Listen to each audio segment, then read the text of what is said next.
This is problem 14-81E. It's on page 758. Humid atmospheric air at an atmosphere 90 degrees Fahrenheit, 90% relative humidity is cooled to 50 degrees Fahrenheit while the mixture pressure remains constant. Calculate the amount of water in pounds per pound of dry air removed from the air and the cooling requirement in BTUs per pound of dry air when the liquid water leaves the system at 60 degrees Fahrenheit. Let me sketch what they've given us. There's a figure in the book. I'll go ahead and sketch it as well because I want to attach some state numbers that I don't believe they have. They put state 1 over here and state 2 over here. State 1 has a final temperature 50 degrees Fahrenheit with a humidity of 100%, so I'm just going to write a decimal 1. The incoming temperature and humidity are 90 degrees Fahrenheit and 90% relative humidity. Now we're extracting heat. Notice that they asked us to calculate the cooling requirement in BTUs per pound of dry air. So this is a lowercase q. It's a specific heat transfer, not a q dot, because they didn't give us anything so we could find out the air flow rate. Anyway, during this process, water condenses out of the air and flows into some type of trap or something, whatever, it doesn't really matter. The point is it comes out of the system, and I'm going to label this state 3. It comes out as condensate at 60 degrees Fahrenheit. So I'm just going to say the temperature in state 3 is 60 degrees Fahrenheit. And that we don't know the cooling or the rate of the condensate water, but I'm just going to put a mass flow rate there to indicate. And by the way, that's not really what they want us to find. They want us to find the ratio of the flow rate of the condensate water to the flow rate of the air going through the system. Does that make sense? So this is what they're looking for, but this is what's actually happening at state 3. So to begin this problem, what I did is I looked up state information for states 1 and 2. So go to the psychrometric chart in the back of your book. You'll need the English psychrometric chart. I don't remember a page number, but it's at the back pretty much. Yeah. Sorry? 997. 997, almost page 1000. So on page 997, we should be able to look up properties of the incoming stream. For example, you look up 90 degrees Fahrenheit on the vertical, or well, it's the horizontal axis, but it defines a vertical line, and look for the relative humidity of 90%, which is close to the saturation curve. When you do that, you'll read off an absolute humidity by going from this point. In fact, let me do it this way. These two pieces of information together give us one particular state point on the psychrometric chart and allow us to look up the absolute humidity. Now let's say you've got a point on that chart. Okay, so here's the chart roughly, and you found a point, I think it's up here somewhere. Okay, how would you find the absolute humidity? How would you go from this point to the absolute humidity? Well, you move in a horizontal direction, right? You go over this way to find the absolute humidity, right? When you do that, what humidity do you get approximately?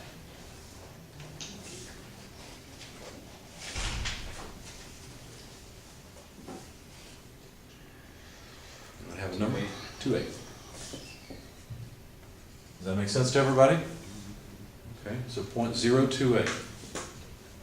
While we're there, we can also look up the enthalpy. How would you do that? Well, you go from this point along a line of constant enthalpy. Now, it's not actually a dotted line. The dotted lines are temperature wet bulb. Now, what you'll notice is, though, that there is a scale for enthalpy on this side. And to make your life easy, there's actually also a scale for enthalpy on this graph. Wait a second, I thought this was absolute humidity. It is. Those are the horizontal tick marks.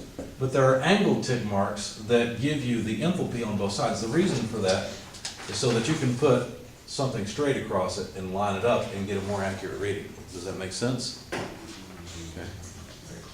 So that's how you read off the enthalpy. It's really a solid line, really, is what it would be. So about how much enthalpy do you think that state 1 has? Give me a rough estimate. 53. 53? Okay. I got 52.5.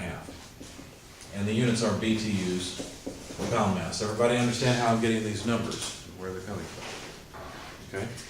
I did the same thing for state 2, I'm not going to go through it so slowly. I found that the absolute humidity in state 2 is 0.0075, and that the enthalpy in state 2 is 20.3 BTUs per pound mass. Those are my best read-offs of that psychrometric chart. Make sense to everybody? Okay. So you can look that up as well. By the way, what would you do when you have 100% humidity? Well, you just go to the saturation line. Okay.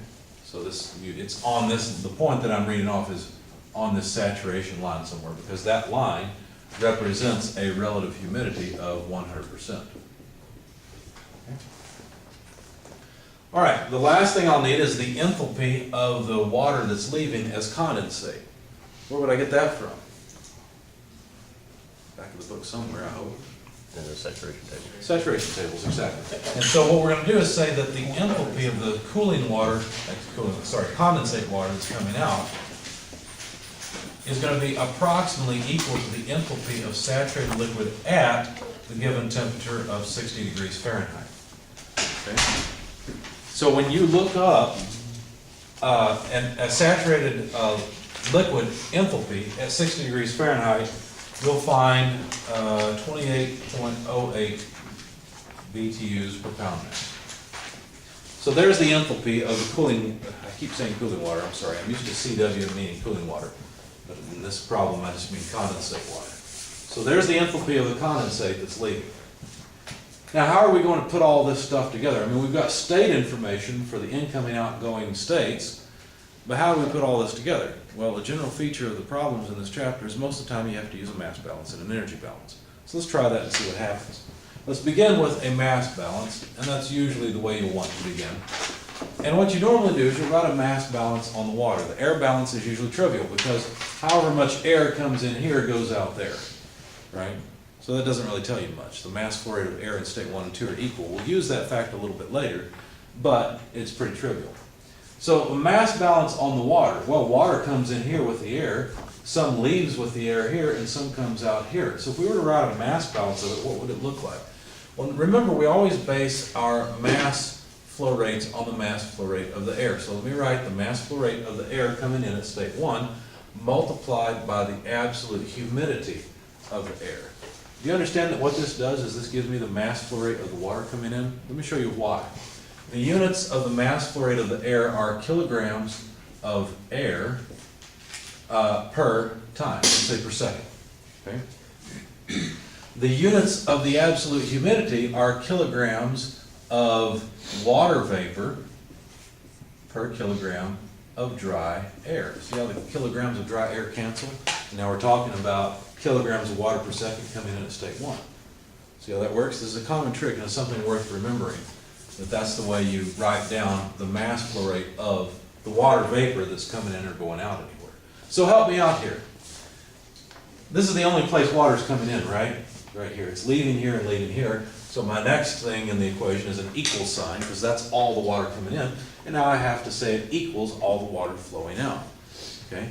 So help me out with the water that's leaving in this airstream. How do I quantify that, or how do I put symbols around it?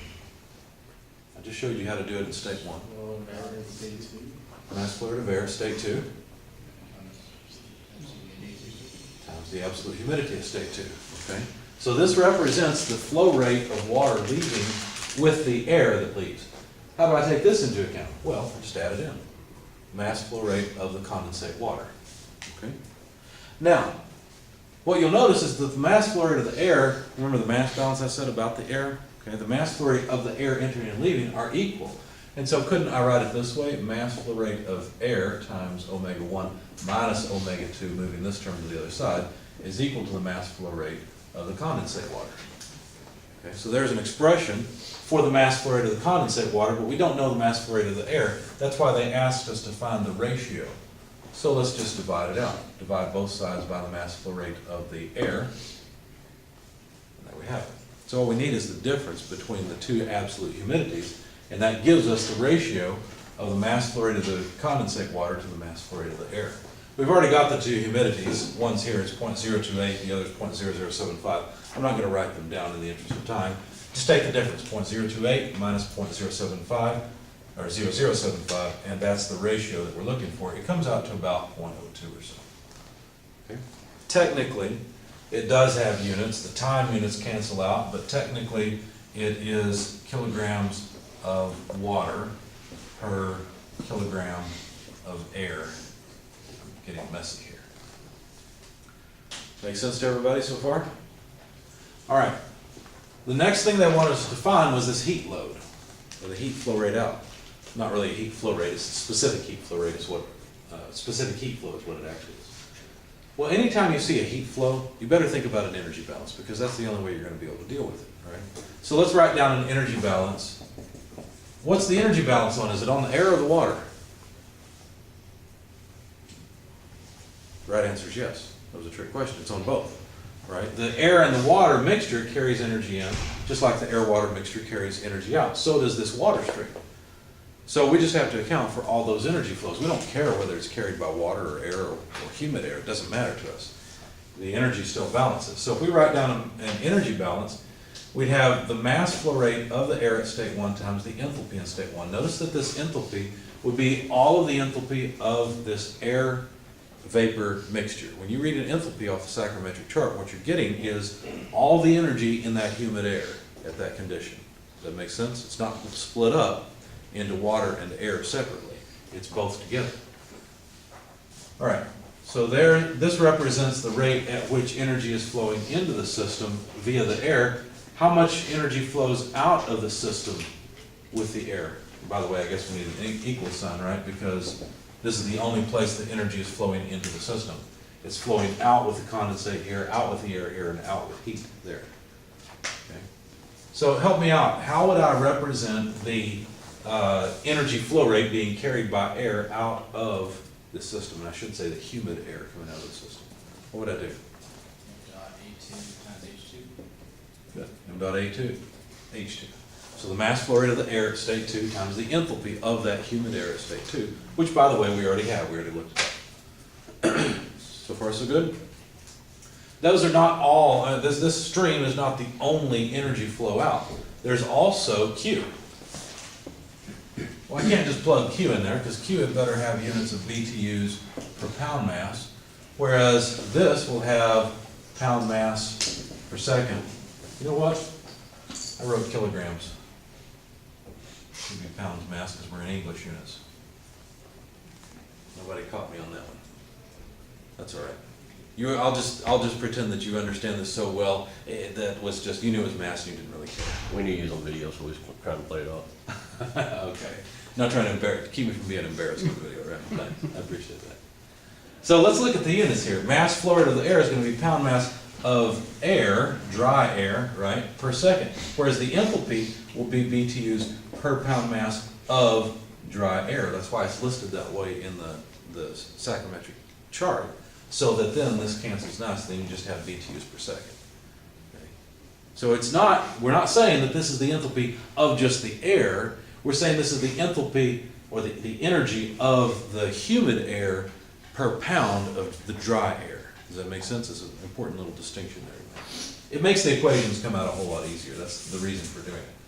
So back to my question, this has the wrong units now. We need BTUs per time, not BTUs per pound mass. So what should I put in here? You have to multiply it by something, right? In fact, the units, what would the units be? If this is BTUs per pound mass, yeah, somebody said it, you're right. And this is essentially altogether BTUs per second, then I better find some pound mass per second somewhere to throw in there. What pound mass do I want to throw in there per time? It's a mass flow rate. Somebody said it, you're right. Mass flow coming out at state 3. At state 3. Anyone else want to guess? It's actually the mass flow rate of the air, because we're dealing with the heat coming out of the humid air. Okay, so it's not the mass flow rate here, it's the mass flow rate of the air through the system. This is how much energy is extracted from the air per pound of air that flows through. Notice that we're being consistent. We're using the mass flow rate of the air through everything. And also notice that the mass flow rate of the air is the same at state 1 and state 2, so we don't really need those subscripts. Okay? All right. Is that it?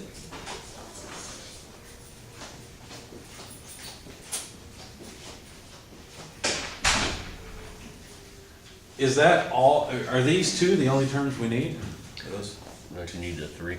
We need 3 too. We have to account for the energy that's leaving with the condensate. How do we do that?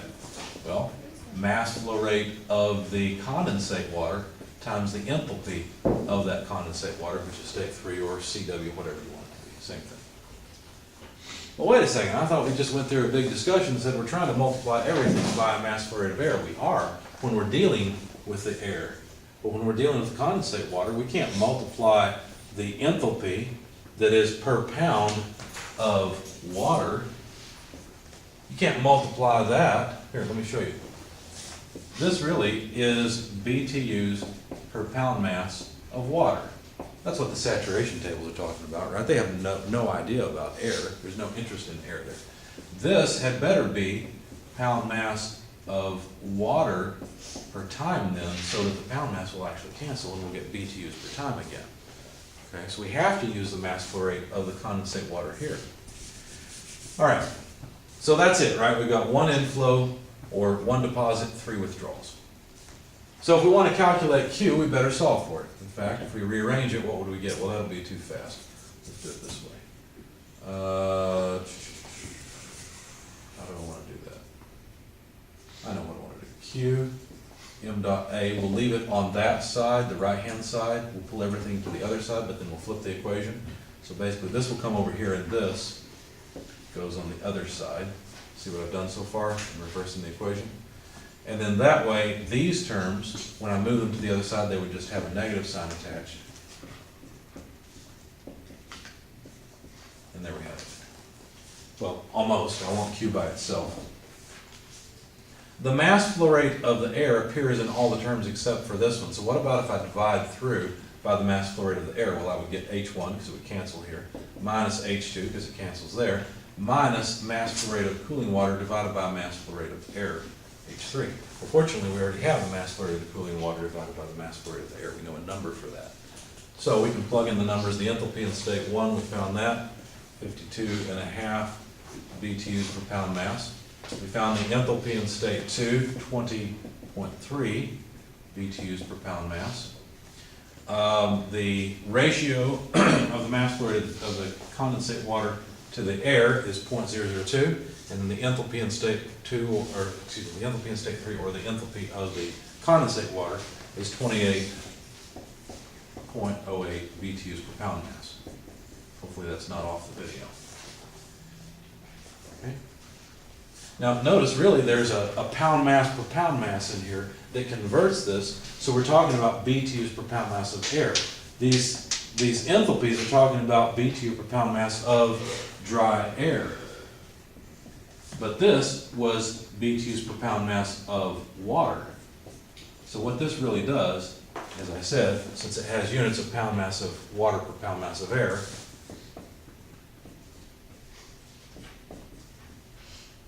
what it does is it converts that. Okay, so the pound mass of water cancels and we get consistent units throughout the entire equation. Okay. All right, anyway, the number you get is about 31.64 BTUs per pound mass. So in other words, we pull out a little over 31.5 BTUs for every pound of air that flows through that system. Okay. Do you think that your air conditioner actually has 100% humidity in its outlet? It's doing its job in this area of the country, I hope so. Because if you have any condensate coming off the A coil or coming off the coil in your car, well then the air must be at the saturation point, right? It must be condensing. So that the temperature has gone down as far as possible without the water condensing out, and so the water has to condense out. Questions, comments? So the answers are 0.02 and 31.64.